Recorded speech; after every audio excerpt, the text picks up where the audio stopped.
నమస్తే, welcome to our channel. నేను మెస్సిరి. కవిత arrest తర్వాత కవిత హస్బెండ్ అయిన అనిల్ని కూడా విచారణకి రమ్మన్నారు. అయితే ఇక్కడ మాత్రం తనకైతే విచారణ ఇంతవరకైతే హాజరు అవ్వలేదు. కానీ ఇప్పుడు తను ఒక సంచలన నిర్ణయం తీసుకున్నట్టు తెలుస్తుంది. సో ఈ అంశాన్ని మనకి వివరించడానికి మనతో పాటు ఉన్నారు TDP official spokesperson A S Rao. నమస్కారం సార్. సార్, ఇప్పుడు చూస్తుంటే కవిత హస్బెండ్ అనిల్ గారి పేరు తెర మీదకి వచ్చింది. ఎందుకంటే మొన్న కవిత అరెస్ట్ అయిన తర్వాత తనని ఈడీ అధికారులు రమ్మన్నారు, మీరు కూడా విచారణకి హాజరు కావాలని. కానీ ఈ రోజు వరకు తన అయితే విచారణకి హాజరు కాలేదు. కానీ ఇప్పుడు మాత్రం ఒక సంచలన నిర్ణయం తీసుకున్నాడు అని చెప్పి మనకి వార్తలు వస్తున్నాయి. ఏంటంటే తను ఎంపీగా పోటీ చేస్తాను అని చెప్పేసి మనకి వార్తలు వస్తున్నాయి. ఇందులో ఎంతవరకు వాస్తవం ఉంది సార్?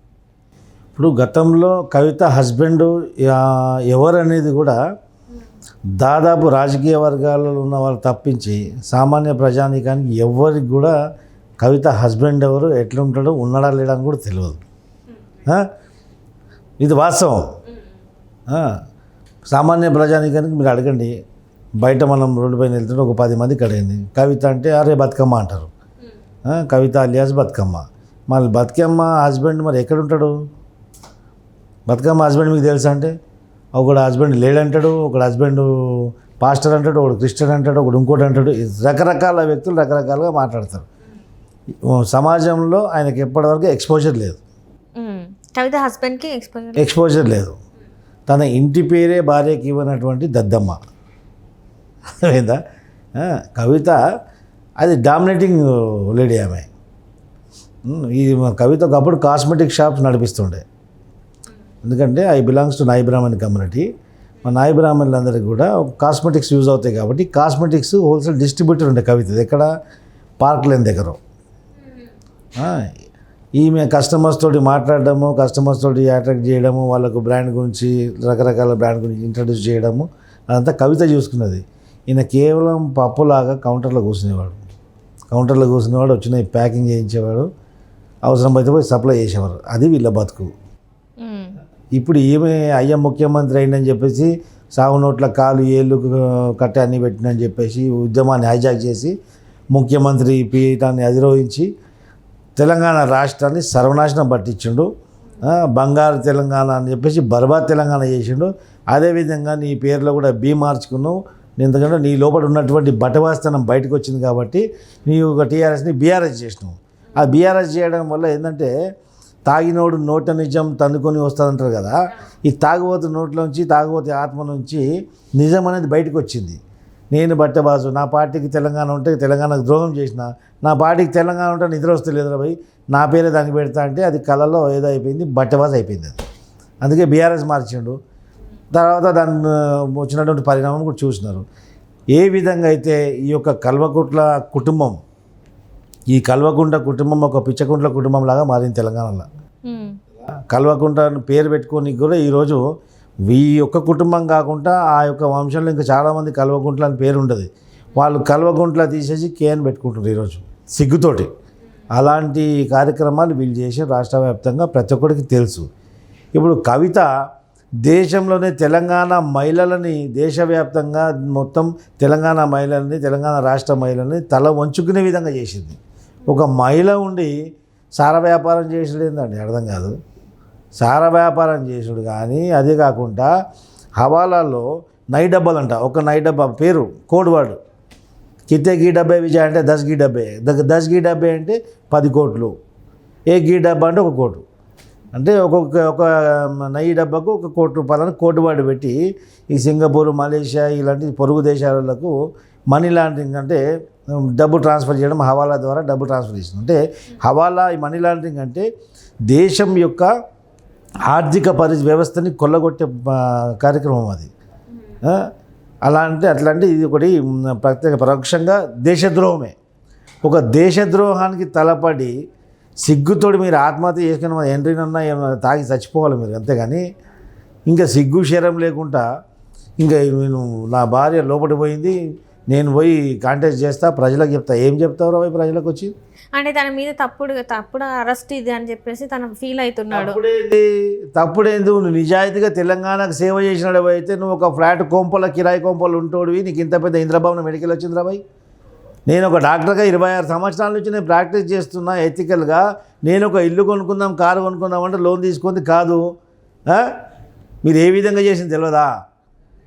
నేను డైరెక్ట్గా చెప్తున్నా, వైల్డ్ వీక్షించే ప్రేక్షకులకు క్లియర్గా చెప్తున్నా. ఒకవేళ ఆ యొక్క అనిల్ కుమార్ దద్దమ్మ చూస్తుంటే చెప్తున్నారే బాబు, నీ భార్య ఏ జెవిలర్లో పోతే ఆ జెవిలర్లో పట్టి సొమ్ములు వేసుకున్న తర్వాత ఇప్పకుండా ఫోన్ నెంబర్ రాసి ఇచ్చేసి మా పిఏ చెప్తాడు పలానా వాళ్ళు పే చేస్తారని చెప్పేసి, ఎన్నిసార్లు నీ భార్య జెవిలర్స్ తీసుకపోతే ఖజానా జెవిలర్ నుంచి జెవిలర్స్ ఎత్తుకపోతే పొంగిలోటి శ్రీనివాసరెడ్డి బిల్లు కట్టింది వాస్తవమా కాదా?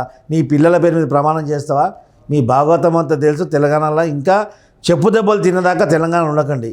అవసరమైతే ఆత్మహత్య చేసుకుంటే కూడా తెలంగాణ విడిచి పారిపోండ్రా భయ్.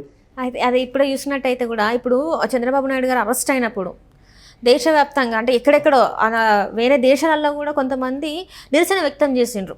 అంటే మాకు ఈయన వల్లనే మేము ఇంత ప్రయోజకులైనామని చెప్పేసి చాలామంది నిరసన వ్యక్తం చేసిండ్రు. కానీ ఇదే టైంలో తెలంగాణ కోసం అంత ఉద్యమం చేసినాం మేము అని చెప్పిన వీళ్ళ కుటుంబానికి ఈరోజు ఒక్కరు కూడా బయటకు వచ్చి, ఒక విద్యార్థి సంఘాలే కావచ్చు, ఒక ఉద్యమకారులే వాళ్ళే కావచ్చు, ఆ రోజు అంతమంది ఉన్నప్పుడు ఈరోజు ఒక్కరు కూడా ఎందుకు ఈ అరెస్ట్ని వ్యతిరేకిస్తలేరు?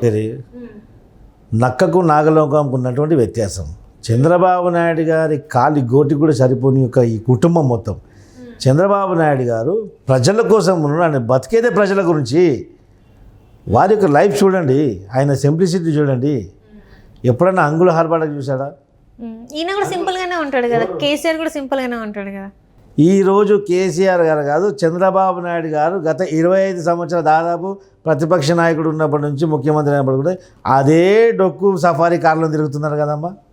ల్యాండ్ క్రూషర్ కార్లు వేసి కదరేపించుకున్నాడా? చంద్రబాబు నాయుడు కార్లో ల్యాండ్ క్రూషర్ చూసారా? ఈవెన్ మేము కార్యకర్తలం, మేమన్నా ఇంకా పెద్ద కార్లు మెయింటైన్ చేస్తున్నాం. చంద్రబాబు నాయుడు గారు అదే సఫారీ కాన్వేలు తిరుగుతున్నారు కదా. అంటే ఎంత సింప్లిసిటీ, ప్రజల యొక్క సొమ్ము పైన, ప్రజల యొక్క సంపద పైన ఆయనకు ఉన్నటువంటి అవగాహన. ఆయన ప్రజల గురించి ఉన్న మనిషి, ప్రజల గురించి సేవ చేస్తామన్న మనిషి. అలాంటి వ్యక్తికి ప్రజల గురించి ఏం చేశాడో, ఈ రాష్ట్రానికి ఏం చేశాడో, ఈ యొక్క రాష్ట్రం యొక్క స్థితిగతులు, రాష్ట్రంని ఏ విధంగా ప్రపంచ పటంలో ఏలెత్తి చూపించే విధంగా, ఇగో ఇక్కడ హైదరాబాద్ ఉందని చూపించే విధంగా ఆయన కృషి చేశాడు. ఆయన చేసినటువంటి కృషి మొత్తం అందరికీ తెలుసు. కాబట్టి ఇంత కృషి చేసి ఈ యొక్క హైదరాబాద్ రాష్ట్రాన్ని ఒక భవ్యమైనటువంటి రాజధానిగా, ఒక ఐటీ హబ్గా క్రియేట్ చేసినటువంటి నాయకుడికి ఇలాంటి పరిస్థితి ఎదుర్కోవాల్సి వచ్చిందని చెప్పేసి ప్రతి ఒక్కరు కూడా మున్నీరయ్యారు. ప్రతి ఒక్కరు కూడా స్వచ్ఛందంగా బయటకు వచ్చారు. వేరే పార్టీలో ఉన్నప్పటికి కూడా వీఆర్ విత్ సిబిఎన్ అని బయటకు వచ్చారు. అది మా నాయకుడి యొక్క నిబద్ధత. మేమందరం కూడా ఎందుకున్నాం తెలుగుదేశం పార్టీలో ఇప్పటి వరకు, ఏది ఆశించకుండా నిస్వార్థంగా ఎందుకు సేవ చేస్తున్నామంటే, ఏదో మా పూర్వజన్మ సుకృతం ఈ తెలుగుదేశం పార్టీలో ఉండి మేము ప్రజలకు పనిచేస్తుంటే మేము ప్రజల పక్షాన నిల్చున్నామని చెప్పేసి ఒక గౌరవం. మేము ఎక్కడ నిల్చున్నా మేము తెలుగుదేశం పార్టీ నాయకులు అంటే నమస్కారం సార్ అని చెప్పేసి మర్యాదగా మాతోటి మాట్లాడడం జరుగుతుంది. ఆ గౌరవం మాకు వస్తుంది. అదే బీఆర్ఎస్ పార్టీలో ఉంటే పైరుబీలు చేసి, ఇష్టం ఉన్నట్టు అక్రమాలు చేసి, భూకబ్జాలు చేసి, అలాంటి కార్యక్రమాలు తెలుగుదేశం పార్టీలో ఉండవు. అందుకని చెప్పేసి చంద్రబాబు నాయుడు గారికి వచ్చిన గౌరవం వేరే, చంద్రబాబు నాయుడు గారి యొక్క లైఫ్ స్టైల్ వేరే, చంద్రబాబు గారి యొక్క కమిట్మెంట్ తెలుగు ప్రజలకు ఉన్నటువంటిది వేరే. వారికి తెలుగు ప్రజల మీద ఉన్నటువంటి ప్రేమ కుటుంబ సభ్యుల కన్నా కూడా ఎక్కువ ఉంటుంది. ఈ దొంగలకు తన కుటుంబం, తన ఇంటి కుటుంబ సభ్యులు తప్ప తెలంగాణ రాష్ట్ర ప్రజలను ఒక పురుగులాగా చూస్తారు వీళ్ళు. అంటే ఇప్పుడు మీరు ఏమంటారు, అనిల్ గారు ఎంపీగా పోటీ చేస్తానే చేయొద్దని అంటారా? వార్డు మెంబర్కే ఎక్కువ. వార్డు మెంబర్ పంచాయతీలో వార్డు మెంబర్ కూడా గెలవడు. వార్డు మెంబర్లో కూడా నిల్చుంటే మనకు ఒకడు ఓటేయడు. సిగ్గు లేకుండా ఏదో ఒకటి అపో క్రియేట్ చేయాలని చెప్పేసి ఏం సానుభూతిరా భయ్? దేశాన్ని నాశనం చేసి అందరు సిగ్గుదీసి, తెలంగాణ రాష్ట్రాన్ని సిగ్గుదీసి, ఇంకా నీ పెళ్ళాం జైలుకి పోయిందని చెప్పి, నా పెళ్ళాన్ని జైలుకి వేసిరని చెప్పి నన్ను పిలుస్తున్నారు, నన్ను కూడా లోపడేస్తారంటే అంతకంటే ముందు నువ్వు దేశం విడిచి పారిపో, లేకుంటే తాగి చచ్చిపో, లేకుంటే ఫస్ట్ నువ్వు కూడా జైలుకి వెళ్ళిపో. అంతేగాని ఇంకా సిగ్గు తీయొద్దు. మీ కుటుంబం తెలంగాణ సిగ్గు తీసేసిండ్రు. రాష్ట్రం విడిచి బయటికి పోతే అరే మీ రాష్ట్రంలో మహిళలు సారా వ్యాపారం చేస్తున్నారు రమ్మని సిగ్గు తీస్తున్నారు మమ్మల్ని. ట్రైన్లు ఎక్కితే కూడా ఎక్కడి నుంచి వస్తుంది తెలంగాణ అంటే అరే మహిళలు సారా అమ్ముతారు కదా అంటారు. ఇట్లా సిగ్గు తీసిరు మీరు. అయ్య బిడ్డ కొడుకులు కలిసి, ఒకడు డ్రగ్స్, ఒకడు మద్యం, ఒకడు పైపులు, ఒకడు నీళ్లు, ఒకడు భూములు. తూ ఇదేందిరా ఆయన? తెలంగాణ సిగ్గు తీసిన సాలరా పైన నీకు దండం పెడతాం. ఈ రాష్ట్రాన్ని వదిలిపెట్టి పోరు ఇంకా. Right sir, right, thank you so much sir.